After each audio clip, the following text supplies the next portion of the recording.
भारत के निर्माण का लक्ष्य लेकर चल रहे हैं, तब ये गुरु शिष्य परंपरा भी हमारी एक बहुत बड़ी ताकत है।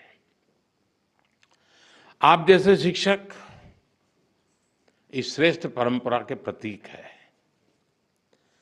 आप नई पीढ़ी को सिर्फ अक्षर ज्ञान ही नहीं, बल्कि राष्ट्र के लिए जीने की सीख भी दे रहे हैं। आपके मन में कहीं ना कहीं एक भाव रहता है कि जिस बच्चे के लिए मैं समय खपा रहा हूं, हो सकता है वो देश के लिए कहीं काम आ जाए। और इस सारे पुरुषार्थ के लिए मैं आप सबका अभिनंदन करता हूं। साथियों, शिक्षक एक मजबूत देश, एक सशक्त समाज की बुनियाद होते हैं। शिक्षक पाठ्यक्रम में सिलेबस, समय के अनुकूल बदलाव, इन सारी बातों को समझते भी हैं। कालबाह्य चीजों से वो मुक्ति चाहते हैं और यही भावना देश के लिए होने वाले रिफॉर्म्स में भी होती है। अभी धर्मेंद्र जी ने उसका उल्लेख किया तो मैं भी उस बात को आगे बढ़ाता हूं। एक तो निरंतर रिफॉर्म्स होते रहने चाहिए, ये समय के अनुकूल भी हो और दीर्घदृष्टा भी हो। उसमें भविष्य को समझना, मानना, स्वीकारना, ये उसके स्वभाव में होना चाहिए। और जहां तक इस सरकार का कमिटमेंट है, हम पूरी तरह इसके लिए कमिटेड हैं, क्योंकि हम मानते हैं कि समयानुकूल परिवर्तन के बिना हम आज की वैश्विक परिस्थिति में हमारे देश को जो स्थान का उसका हक है, वो हक नहीं दिला सकते हैं। और साथियों, मैंने लाल किले से इस बार 15 अगस्त को कहा था कि भारत को आत्मनिर्भर बनाने के लिए नेक्स्ट जनरेशन रिफॉर्म करना बहुत जरूरी है। मैंने देशवासियों से भी ये वादा किया था कि इस दिवाली और छठ पूजा से पहले खुशियों का डबल धमाका होगा। अब आप लोग तो यहाँ 2 दिन से ये सब जगह अब आपका चरण रज लेने का प्रयास होता होगा, तो आपको शायद अखबार देखने का मौका नहीं मिला होगा, न टीवी देखने का मौका मिला होगा, या तो घर पे बात करते हो, अरे वहां फोटो छपी है।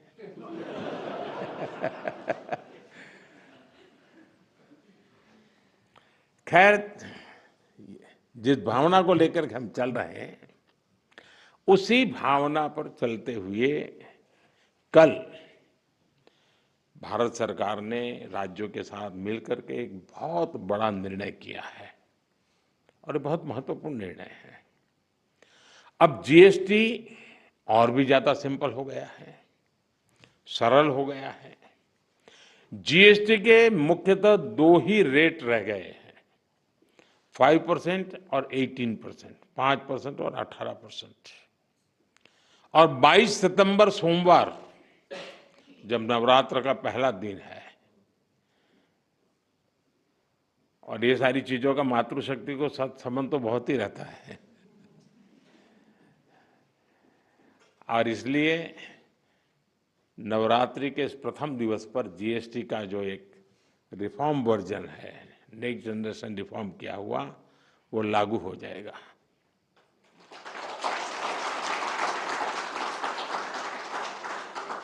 यानी नवरात्रि से ही देश के करोड़ों परिवार की जो जरूरतें हैं, वो और अधिक सस्ती मिलनी शुरू हो जाएगी। इस बार धनतेरस की रौनक भी और ज्यादा रहेगी, क्योंकि दर्जनों चीजों पर टैक्स अब बहुत ही कम हो गया है। साथियों, 8 वर्ष पहले जब जीएसटी लागू हुआ, तो कई दशकों का सपना साकार हुआ था कि ये चर्चा कोई मोदी प्रधानमंत्री बना उसके बाद नहीं हुई, उसके पहले भी हो रही थी। काम नहीं होता था, चर्चा होती थी। ये आजाद भारत के सबसे बड़े आर्थिक सुधारों में से एक था। तब देश को अनेकों तरह के टैक्स के जाल से मुक्ति दिलाने का एक बहुत बड़ा काम हुआ था। अब 21वीं सदी में आगे बढ़ते भारत में जीएसटी में भी नेक्स्ट जनरेशन रिफॉर्म की आवश्यकता थी और उसको किया गया है। मीडिया के कुछ साथी इसको जीएसटी 2.0 के रूप में कह रहे हैं, लेकिन असल में ये देश के लिए सपोर्ट और ग्रोथ की डबल डोज है। डबल डोज यानी एक तरफ देश के सामान्य परिवार की बचत और दूसरी तरफ देश की अर्थव्यवस्था को नई मजबूती। नए जीएसटी रिफॉर्म से देश के हर परिवार को बहुत बड़ा फायदा होगा। गरीब, न्यू मिडिल क्लास, किसान, महिलाएं, स्टूडेंट्स, नौजवान, सभी को जीएसटी टैक्स कम करने से जबरदस्त फायदा होने वाला है। पनीर से लेकर के शैम्पू साबुन तक सब कुछ पहले से कहीं सस्ता होने वाला है और इससे आपको महीने का खर्च, रसोई का खर्च भी बहुत कम हो जाएगा। स्कूटर, कार पर भी टैक्स कम कर दिया गया है। इसका बहुत फायदा उन नौजवानों को होगा जो अभी अपनी नौकरी शुरू कर रहे हैं। जीएसटी कम करने से घर का बजट बनाने और अपनी लाइफस्टाइल अच्छी करने में भी आपको मदद मिलेगी। साथियों, कल जो निर्णय हुआ ये कितना सुखद है, इसका असली प्रभाव तब और पता चलेगा जब आप जीएसटी से पहले के टैक्स दरों को याद करेंगे। कभी कभी क्या होता है, पता ही नहीं रहता है कि अच्छा पहले ऐसा था, और इसलिए कभी कभी पहले की चीज याद करते तब पता चलता है यहां से यहां चले गए। अब आपके घर परिवार में भी बच्चा 70 मार्क लाता है स्कूल में आपके यहाँ, और 70 का 71, 72, 75 करेगा ध्यान नहीं जाता है, लेकिन हम 99 कर लें तो तुरंत जाता है कि हर कुछ कमाल है इसने। तो मेरा कहना यही है कि साथियों, साल 2014 से पहले करीब करीब हर सामान पर उस समय की जो सरकार थी, मैं किसी सरकार की आलोचना करने के लिए नहीं यहां आया, लेकिन एक आप टीचर हैं तो कंपैरिजन आप बड़े आराम से कर सकते हो और बच्चों को बता भी सकते हो। उस समय कितनी बड़ी मात्रा में टैक्स लिया जाता था पुरानी सरकार में। 2014 में मेरे आने से पहले रसोई का सामान हो या खेती किसानी से जुड़ी चीजें हो या फिर दवाइयां और यहां तक जीवन बीमा भी, ऐसी अनेक चीजों पर कांग्रेस सरकार अलग अलग टैक्स लेती थी। अगर वही दौर होता, अगर आज आप 2014 के हिसाब से होते तो आपको 100 रुपया की अगर चीज कोई खरीदते हैं तो 20-25 रुपया टैक्स का देना पड़ता है, अगर उस समय का हिसाब लगाए तो। लेकिन अब आपने मुझे सेवा का मौका दिया है।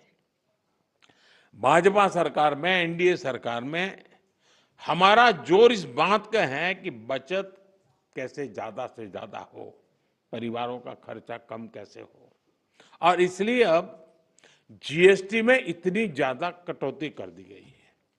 साथियों, कांग्रेस की सरकार ने कैसे आपका मंथली बजट बढ़ाया हुआ था, ये कोई भूल नहीं सकता है। टूथपेस्ट, साबुन, हेयर ऑयल, इन पर 27% टैक्स, आज आपको याद नहीं होगा लेकिन आप देते थे। खाने की प्लेट, कप प्लेट, चम्मच, ऐसे सामान पर 18 से लेकर के 28% टैक्स हुआ करता था। टूथ पाउडर 17% टैक्स, यानी रोजमर्रा की ऐसी हर चीज पर उस कांग्रेस के जमाने में इतना सारा टैक्स लगता था। हालत ये थी कि कांग्रेस वाले बच्चों की टॉफी पर भी 21% टैक्स लेते थे। ये कभी उस समय अखबार में आपका ध्यान गया होगा कि नहीं वो पता नहीं। मोदी ने किया होता तो बाल नोच लेते। साइकिल जो देश के करोड़ों लोगों की रोज की जरूरत है, उस पर भी 17%, 17% टैक्स हुआ करता था। सिलाई मशीन लाखों लाख माताओं बहनों के लिए स्वाभिमान और स्वरोजगार का एक जरिया है, यंत्र है। इस पर 16% टैक्स होता था। मिडिल क्लास के लिए घूमना फिरना तक कांग्रेस ने बहुत मुश्किल कर दिया था। कांग्रेस राज में होटल के कमरे की बुकिंग पर 14% टैक्स और उसके ऊपर कई राज्यों में लग्जरी टैक्स लगता था, वो अलग। अब ऐसे हर सामान और सर्विस पर सिर्फ और सिर्फ 5% टैक्स लगा करेगा। अब आपको ध्यान में आता है कि 5% में ना क्या, वरना कोई तो लिखेगा ओह अभी भी मोदी 5% लेता है। होटलों में 7,500 रुपया के कमरों में भी 5% ही टैक्स लगने वाला है। ये काम किया है आपने, काम करने वाली सरकार चुनी, वैसी भाजपा एनडीए सरकार ने किया है। साथियों, पहले अक्सर ये शिकायत रहती थी कि भारत में इलाज बहुत महंगा था। छोटे छोटे टेस्ट तक गरीब और मिडिल क्लास की पहुंच से बाहर होता था। कारण ये था कि कांग्रेस सरकार डायग्नोस्टिक किट जो पर होती है उस पर 16% टैक्स लेती थी। हमारी सरकार ने ऐसे हर सामान पर टैक्स को सिर्फ 5% कर दिया है। साथियों, कांग्रेस के राज में घर बनाना बहुत ही महंगा काम था। क्यों? क्योंकि सीमेंट पर कांग्रेस सरकार 29% टैक्स वसूलती थी। जैसे तैसे घर बना भी लिया तो एसी और टीवी या पंखा कुछ भी लाना है वो भी महंगा हो जाता था, क्योंकि कांग्रेस सरकार ऐसे सामानों पर 31% टैक्स वसूलती थी, 31%। अब हमारी सरकार ने ऐसे हर सामान पर टैक्स को 18% कर दिया, करीब करीब आधा कर दिया है। साथियों, कांग्रेस राज में किसान भी बहुत दुखी थे। 2014 से पहले किसान की खेती लागत अधिक थी और लाभ बहुत कम था। कारण यह था कि खेती किसानी के सामान पर भी कांग्रेस सरकार बहुत अधिक टैक्स वसूलती थी। ट्रैक्टर हो या सिंचाई के उपकरण हो, हाथ के औजार हो, पंपिंग सेट्स हो, ऐसे उपकरणों पर 12 से 14% तक टैक्स लिया जाता था। अब ऐसे अनेक सामानों पर जीएसटी 0 या 5% कर दिया गया है। साथियों, विकसित भारत का एक और स्तंभ है हमारी युवा शक्ति। हमारे नौजवानों को ज्यादा रोजगार मिले, जो छोटे मोटे बिजनेस में हैं उनको आसानी हो, ये भी सुनिश्चित किया गया है। हमारे जो ऐसे सेक्टर हैं जिसमें सबसे ज्यादा लेबर लगती है, उनको जीएसटी की कम दरों से बहुत बड़ा सहारा मिलने वाला है। टेक्सटाइल हो, हैंडीक्राफ्ट हो, लेदर हो, इसमें काम करने वाले साथी, इस बिजनेस से जुड़े साथियों को बड़ी मदद मिली है। इसके साथ साथ कपड़ों और जूतों की कीमतों में भी बहुत कमी आने वाली है। हमारे स्टार्टअप्स, एमएसएमई, छोटे व्यापारी, कारोबारियों के लिए टैक्स तो कम हुआ ही है, साथ ही कुछ प्रक्रियाओं को भी सरल किया गया है। इससे उनकी सहूलियत और बढ़ेगी। साथियों, नौजवानों को एक और फायदा फिटनेस के सेक्टर में भी होने वाला है। जिम, सैलून, योगा जैसी सर्विसेज पर टैक्स कम किया गया है। यानी हमारा नौजवान फिट भी होगा और हिट भी होगा। और मैं आपको याद दिला दूं, सरकार आपकी फिटनेस के लिए इतना कुछ कर रही है, तो एक बात मैं बार बार कहता हूं, अब तो ऐसे लोग हैं डेली 200 लोगों से बात करते हैं आप लोग। आप लोगों को मेरी बात जरूर बताइए कि मोटापा हमारे देश के लिए बहुत चिंता का विषय है, इसलिए खाने का तेल 10% कम करने से शुरुआत करें। मोहम्मद जी, आप मेरा एम्बेसडर बन जाइए।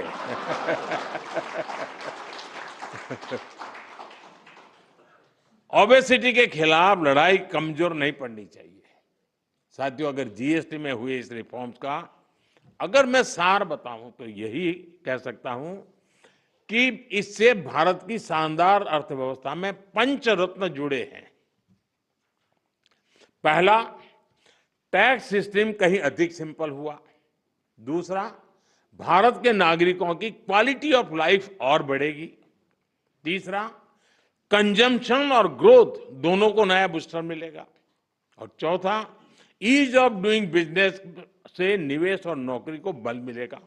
और पांचवा, विकसित भारत के लिए कोऑपरेटिव फेडरलिज्म यानी राज्यों और केंद्र की साझेदारी और मजबूत होगी। साथियों, नागरिक देवो भव ये हमारा मंत्र है। इस वर्ष सिर्फ जीएसटी में ही कमी नहीं की गई, इनकम टैक्स में भी बहुत कम किया गया है। 12 लाख रुपए तक की इनकम पर टैक्स को जीरो किया गया है। आजकल तो आप आईटीआर फाइल कर रहे हैं, तब इस फैसले का सुखद एहसास और भी अधिक होता है कि नहीं, यानी इनकम में भी बचत और खर्च में भी बचत। अब ये डबल धमाका नहीं है तो क्या है।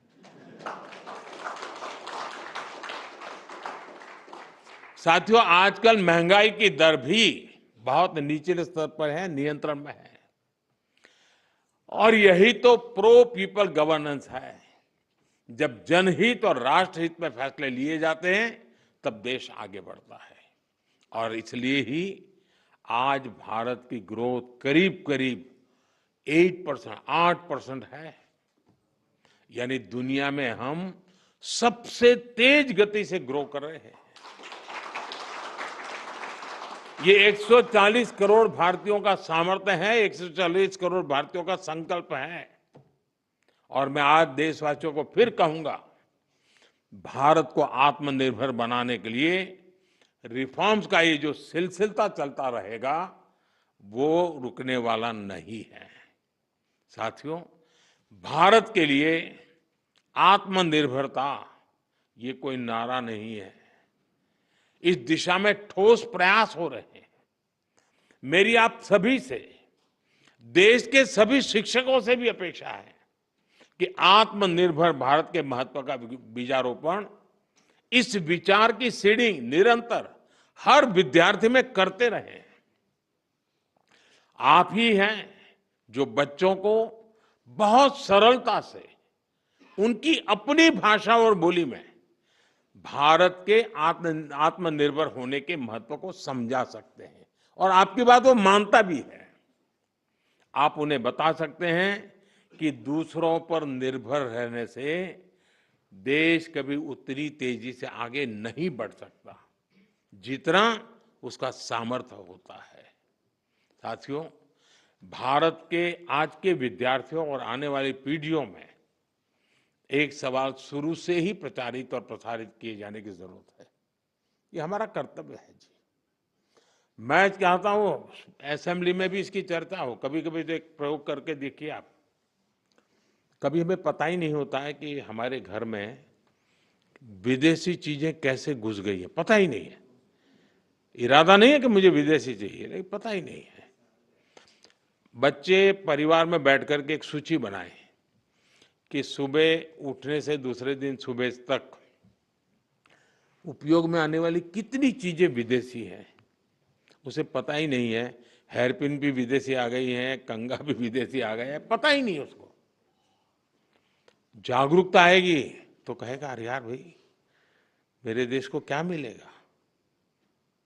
और इसलिए मैं मानता हूं कि आप पूरी नई पीढ़ी को आंदोलित कर सकते हैं। जो काम महात्मा गांधी जी ने किसी समय हमारे लिए छोड़ा है, अब पूरा करने का सौभाग्य हमें मिला है। और मैं चाहता हूं कि हम लोगों ने करना चाहिए। और मैं बच्चों के सामने हमेशा एक बात उनको प्रेरित करते हुए कहता रहूं मैं ऐसा क्या करूं जिससे मेरे देश की किसी न किसी आवश्यकता की पूर्ति हो। ये चीज है मेरे देश में नहीं है, नहीं मैं करूंगा, मैं कोशिश करूंगा, मैं मेरे देश में लाऊंगा। अब आप कल्पना कीजिए हमारे देश में आज भी 1 लाख करोड़ रुपया का खाने का तेल बाहर से लाना पड़ता है, खाने का तेल। हम कृषि प्रधान देश हैं। या तो हमारी लाइफस्टाइल, या हमारी आवश्यकताएं, या हमारी मजबूरियां, तो ऐसी बहुत सी चीजें हैं। देश को आत्मनिर्भर बनाना ही पड़ेगा।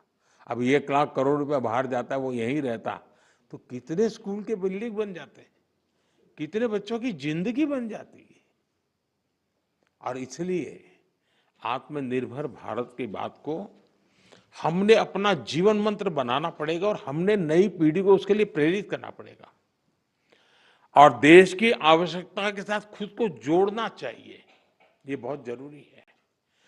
ये देश ही है जो हमें कहां से कहां पहुंचाता है। ये देश ही है जो हमें इतना कुछ देता है। इसलिए हम देश को क्या दे सकते हैं, देश की किस जरूरत को पूरा कर सकते हैं, ये हर विद्यार्थी के मन में, हमारी नई पीढ़ी के मन में जरूर रहना चाहिए। साथियों, आज भारत के स्टूडेंट्स में इनोवेशन के प्रति, साइंस और टेक्नोलॉजी के प्रति नया रुझान पैदा हुआ है। इसमें बहुत बड़ी भूमिका चंद्रयान की सफलता ने निभाई है। चंद्रयान ने देश के बच्चे बच्चों को साइंटिस्ट बनने के लिए, इनोवेटर बनने के लिए प्रेरित किया। अभी हमने हाल ही में देखा, स्पेस मिशन से लौटे ग्रुप कैप्टन शुभांशु शुक्ला जब अपने स्कूल पहुंचे तो कैसे पूरा वातावरण बदल चुका।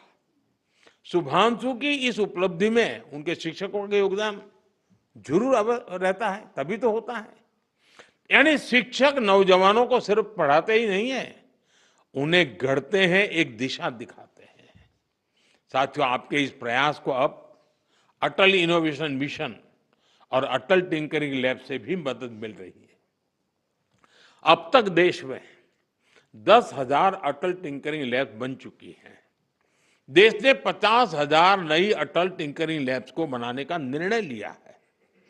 इस पर भी तेजी से काम चल रहा है। इन लैब्स में भारत के नौजवान पीढ़ी को इनोवेशन का हर मौका मिले, ये आप सभी शिक्षकों के प्रयासों से ही होने वाला है। साथियों, एक तरफ हमारी सरकार इनोवेशन पर, युवाओं को डिजिटल एम्पावर करने पर बल दे रही है, दूसरी तरफ डिजिटल दुनिया के जो दुष्प्रभाव है उनसे भी हमारी नई पीढ़ी को, हमारे स्कूल के बच्चों को, हमारे स्टूडेंट्स को, हमारे परिवार के बच्चों को, हमें उनको बचाना होगा। उनकी हेल्थ और प्रोडक्टिविटी बढ़ाने पर भी बल देना ये हम सबका सामूहिक कर्तव्य है। आपने अभी देखा होगा कि अभी पार्लियामेंट का जब सत्र चल रहा था तो हमने ऑनलाइन गेमिंग से जुड़ा एक कानून बनाया है। अब ये सब शिक्षकों को पता होना चाहिए। गेमिंग एंड गैम्बलिंग, दुर्भाग्य ऐसा है कि कहते तो गेमिंग है लेकिन हो जाता है जुआ। और इसलिए सरकार ने, और बहुत बड़ा निर्णय है ये, बड़ी बड़ी ताकतें वो कभी नहीं चाहती थी कि ऐसा कानून आए और देश में गैम्बलिंग पर प्रतिबंध आ जाए। लेकिन आज एक ऐसी सरकार है जिसमें पॉलिटिकल विल है और जिसके दिल में देश के उज्जवल भविष्य की चिंता है, बच्चों के भविष्य की चिंता है। और इसलिए हमने ऐसे किसी भी दबाव की परवाह किए बिना, किसको क्या लगेगा, किसको क्या नहीं लगेगा, इसकी परवाह किए बिना गेमिंग के संबंध में, ऑनलाइन गेम्स के संबंध में कानून लाए हैं। ऐसे अनेक ऑनलाइन गेम्स थे जिनसे हमारे स्टूडेंट्स प्रभावित हो रहे थे। पैसों के खेल चलते थे, ज्यादा कमाने के इरादे से लोग पैसे डालते थे। कुछ जगह से तो मुझे रिपोर्ट मिलते जी परिवार में महिलाएं, मोबाइल फोन तो सबके पास है, वो भी दिन में सब लोग घर से चले गए, फिर क्या करे, तो वो भी खेल लेती थी। आत्महत्या की घटनाएं मिलती थी, कर्जदार बन जाते थे, यानी बहुत बड़ा, यानी परिवारों के परिवार तबाह हो गए, आर्थिक नुकसान हो रहा था। और ये बीमारी ऐसी है कि नशे की तरह लत लग जाती है। ये गेम्स ऐसी चीजें होती है, और पैसे लूटने वाले तो आपको टैप कर ही लेते, फंसा देते हैं। और ऐसा कंटेंट भी बढ़िया बढ़िया लाते हैं कि कोई भी फंस जाता है उसमें, और सब परिवारों के लिए चिंता का विषय बन गया था। और इसलिए मैं कहता हूँ कि ये जो कानून बना है, वो कानून अपनी जगह पे है, लेकिन बच्चों को जागरूक करना ये बहुत आवश्यक है। लेकिन माता पिता शिकायत कर सकते हैं, परिस्थिति सुधार नहीं सकते, क्योंकि तनाव का वातावरण बन जाता है, लेकिन टीचर उसमें बहुत बड़ा रोल कर सकता है। हमने कानून तो बना दिया है, और पहली बार हमने तय भी किया है कि बच्चों के सामने इस तरह का हानिकारक कंटेंट नहीं आएगा। मैं आप सभी टीचर से भी आग्रह करूंगा कि इसको लेकर अपने विद्यार्थियों में जागरूकता जरूर पैदा करें। लेकिन इसमें दो विषय हैं। गेमिंग वो बुरा नहीं है, गैम्बलिंग बुरा है, जिसमें पैसे नहीं है। और आपको तो मालूम होगा, अब ओलंपिक में भी इस प्रकार के गेमिंग को एक खेल के रूप में स्वीकृति मिली है। तो वो टैलेंट का विकास होना, स्किल का विकास होना, उसमें जिनकी महारत है उसकी ट्रेनिंग होना अलग चीज है। लेकिन ये नशा हो जाए, लत लग जाए और बच्चों की जिंदगी बर्बाद हो जाए, ये स्थिति देश के लिए बहुत चिंता का विषय है। साथियों, हमारी सरकार का प्रयास है कि हमारे नौजवान गेमिंग के सेक्टर में ग्लोबली अपनी प्रेजेंस बढ़ाएं। भारत में भी जो क्रिएटिव वर्क करने वाले थे, जो अपने कथा वार्ताएं उसके आधार पर बहुत सारी गेम्स बन सकती है नई। हम गेमिंग के मार्केट को दुनिया में कब्जा कर सकते हैं जी। भारत में भी अनेक ऐसे प्राचीन खेल हैं, ऐसे कंटेंट हैं जो ऑनलाइन गेमिंग की दुनिया में धूम मचा रखे रहते हैं। आज ऑलरेडी कर रहे हैं, हम और ज्यादा कर सकते हैं। कई स्टार्टअप इस दिशा में शानदार काम भी कर रहे हैं। अपने स्कूलों और कॉलेजों में भी आप इसे लेकर स्टूडेंट को हर जानकारी देंगे तो मैं समझता हूं कि उनको एक अच्छा कैरियर ऑप्शन भी मिलेगा। साथियों, मैंने लाल किले से, अभी आपने मुझे एक सवाल पूछा था, मैं इसकी बात चर्चा कर लेता हूं। लाल किले से मैंने वोकल फॉर लोकल, स्वदेशी अपनाने का बड़ा आग्रह किया, आह्वान किया है। स्वदेशी यानी जो कुछ भी हमारे देश में पैदा होता है, जो हमारे देश में बनता है, वो चीजें जिसमें मेरे देशवासियों के पसीने की महक है, वो चीजें जो मेरे देश की मिट्टी की सुगंध जिसमें है, वो मेरे लिए स्वदेशी है।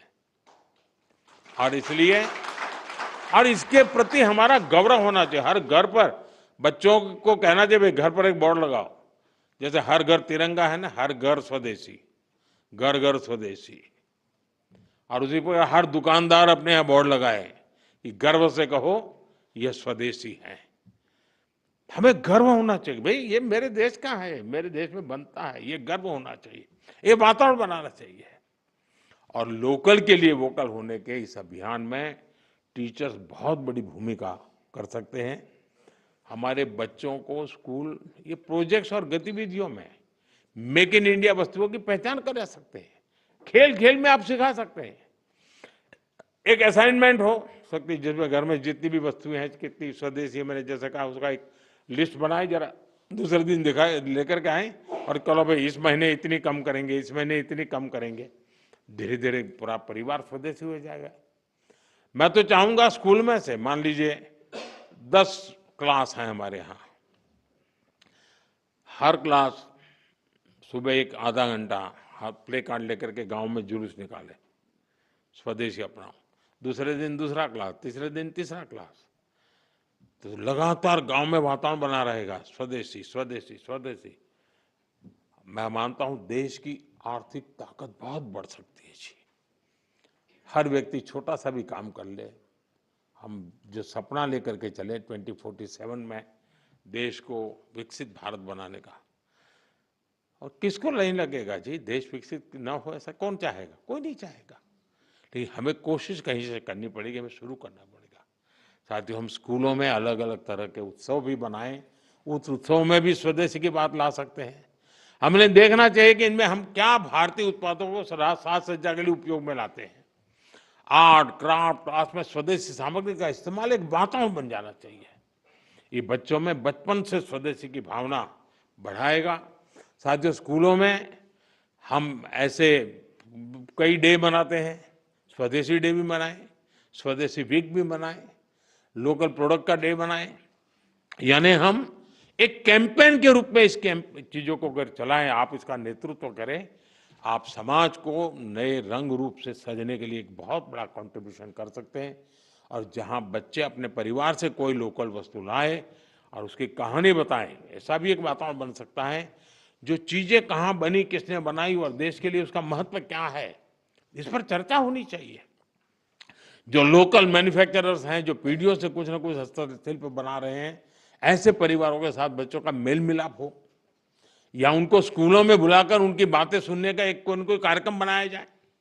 बच्चे बर्थडे मनाते हैं तो उसके अंदर भी इस प्रकार की चीजों को जब गिफ्ट देते हैं, तो मैं समझता हूँ मेड इन इंडिया का एक वातावरण बने। कहते से गर्व से कहे, भाई देखिए मेड इन इंडिया है, मैं तुम्हारे लिए खास लाया हूं। कुल मिलाकर मेड इन इंडिया को हमें अपने जीवन का आधार बनाना है, अपना दायित्व समझकर आगे बढ़ना है। और इससे युवाओं में देशभक्ति, आत्मविश्वास और डिग्निटी ऑफ लेबर, ये जो वैल्यूज हैं, वो स्वाभाविक रूप से समाज जीवन का हिस्सा बन सकते हैं। इससे हमारे नौजवान अपनी सफलता को राष्ट्र की प्रगति से जोड़ेंगे। ये विकसित भारत बनाने की सबसे बड़ी जड़ी बूटी है।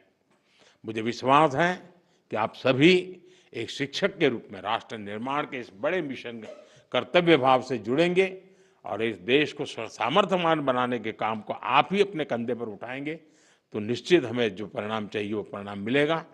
आप सबको फिर से एक बार इस महत्वपूर्ण अवसर पर राष्ट्रीय पुरस्कार प्राप्त हुए, मैं बहुत बहुत बधाई देता हूं। और जो काम आप लोग हमेशा करते हैं वो काम आज मैं कर रहा हूं।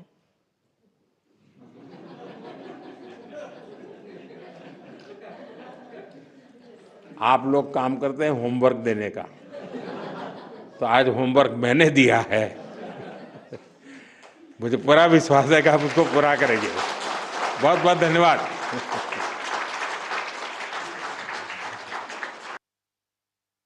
समय निकालना मुश्किल होता है, लेकिन जितना भी मुझे आप सबसे कुछ जानने का अवसर मिला वो बहुत ही प्रेरक है, और मैं इसके लिए आप सबको बहुत बहुत बधाई देता हूं। देखिए, राष्ट्रीय पुरस्कार पाना अपने आप में कोई अंत नहीं है। अब सबका आपके पर ध्यान है, अवार्ड के बाद सबका ध्यान है। इसका मतलब कि आपकी रीच बहुत बढ़ गई है। पहले जो आपका इन्फ्लुएंस का एरिया होगा या कमांड एरिया होगा, वो अब इस अवार्ड के बाद बहुत बढ़ सकता है। मैं मानता हूं कि शुरुआत यहां से होती है, मौका ले लेना चाहिए। आपके पास जो है, जितना ज्यादा परोस सकते हैं परोसना चाहिए। और मैं मानता हूं आपका सेटिस्फेक्शन लेवल बढ़ता ही जाएगा, तो उस दिशा में प्रयास करना चाहिए। इस पुरस्कार के लिए आपका चयन आपके परिश्रम, आपकी निरंतर साधना का एक प्रकार से प्रमाण है, तभी तो ये सब संभव होता है। और एक शिक्षक सिर्फ वर्तमान नहीं होता है, बल्कि देश की भावी पीढ़ी को भी वो गढ़ता है, वो भविष्य को निखारता है। और मैं समझता हूं कि ये भी देश सेवा की श्रेणी में किसी भी प्रकार से किसी की भी देश सेवा से कम नहीं है।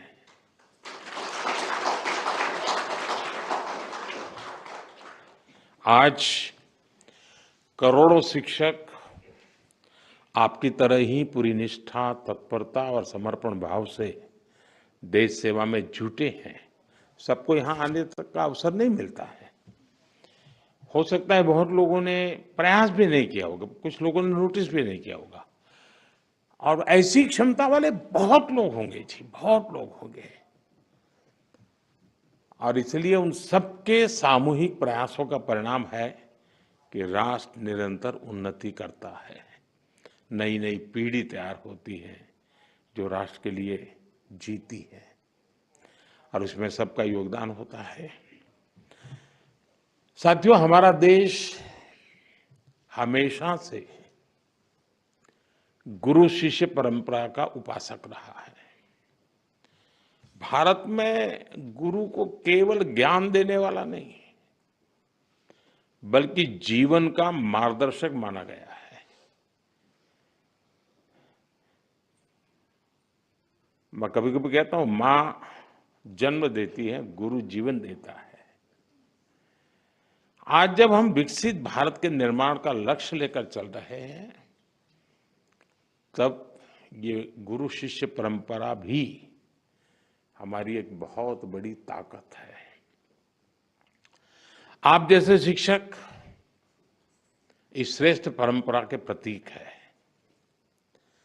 आप नई पीढ़ी को सिर्फ अक्षर ज्ञान ही नहीं, बल्कि राष्ट्र के लिए जीने की सीख भी दे रहे हैं। आपके मन में कहीं न कहीं भाव रहता है कि जिस बच्चे के लिए मैं समय खपा रहा हूं, हो सकता है वो देश के लिए कहीं काम आ जाए। और इस सारे पुरुषार्थ के लिए मैं आप सबका अभिनंदन करता हूं। साथियों, शिक्षक एक मजबूत देश, एक सशक्त समाज की बुनियाद होते हैं। शिक्षक पाठ्यक्रम में सिलेबस, समय के अनुकूल बदलाव, इन सारी बातों को समझते भी हैं। कालबाह्य चीजों से वो मुक्ति चाहते हैं, और यही भावना देश के लिए होने वाले रिफॉर्म्स में भी होती है। अभी धर्मेंद्र जी ने उसका उल्लेख किया, तो मैं भी उस बात को आगे बढ़ाता हूं। एक तो निरंतर रिफॉर्म्स होते रहने चाहिए, ये समय के अनुकूल भी हो और दीर्घदृष्टा भी हो। उसमें भविष्य को समझना, मानना, स्वीकारना, ये उसके स्वभाव में होना चाहिए। और जहां तक इस सरकार का कमिटमेंट है, हम पूरी तरह इसके लिए कमिटेड हैं, क्योंकि हम मानते हैं कि समयानुकूल परिवर्तन के बिना हम आज की वैश्विक परिस्थिति में हमारे देश को जो स्थान